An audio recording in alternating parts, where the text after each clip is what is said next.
Hey folks, Robert H here. I'm going to do a recap of a red day. But before we do that, make sure to give this video a thumbs down, just what we discussed in the chat, right? Let's see how many thumbs down this video can get.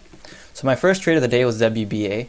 I know a lot of people in the chat jumped in on the 5-minute orb. I saw kind of how choppy it was, and I avoided the 5-minute orb. So if you look 1, 2, 3, 4, 5, this was the close of the 5-minute candle. And good thing I avoided that because it showed a lot of resistance at this 59.50 level that we marked off, and it came right back.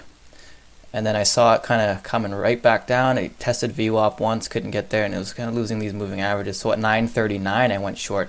It was still the break of the opening body, so it's kind of a second attempt. Sometimes I see stocks do this. It's not always just a clean flush right at 9:35.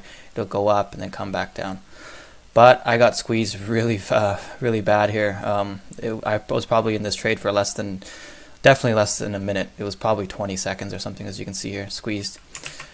Right, and then kind of just took a little mental break there, looked at the charts, and I saw that this squeeze did have momentum, and it was now a 10-minute orb, so to the upside. So I thought, let's get on board. Got in long, got a bad fill right here. As you can see in the 1-minute chart, got in here. Very next minute dumped and just stopped out. So two losses. I was approaching max loss for the day. I kind of just took the foot off the pedal there. And I should have known this. At the open, these pharma stocks really faked us out. I mean, they looked like they were going to sell off just based on how much they gapped down, the weakness, but SPY was not helping us. If you look at SPY today, look at this chop fest. The wicks bigger than the bodies, no direction.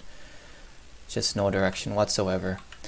Now let's take a look at the trade I didn't take, and I really regret not taking it. So Azul, A-Z-U-L, was the perfect 5-minute orb. This is something I would normally take right on the open. 5-minute drop, VWAP, cover on these levels, probably all out by the time it reverses, right? So that's trade 1 I didn't take. And then trade 2, this is a reverse ABCD, A, B, C, entry on the new 5-minute low. Didn't take that. My stop would have been probably a little bit above VWAP here. Didn't take that again because I'd already hit these two losers by then.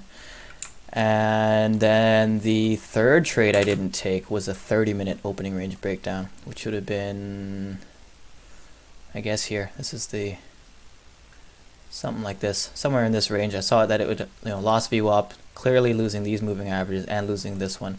Wanted to go short here. And because my target was the previous day close, definitely this thing was going to fill the gap, just how weak it was. There's no other way, nowhere else for it to go. So I went to the previous day close and then tested the 1631 level that I'd marked off in the pre-market. So that's the third trade I didn't take.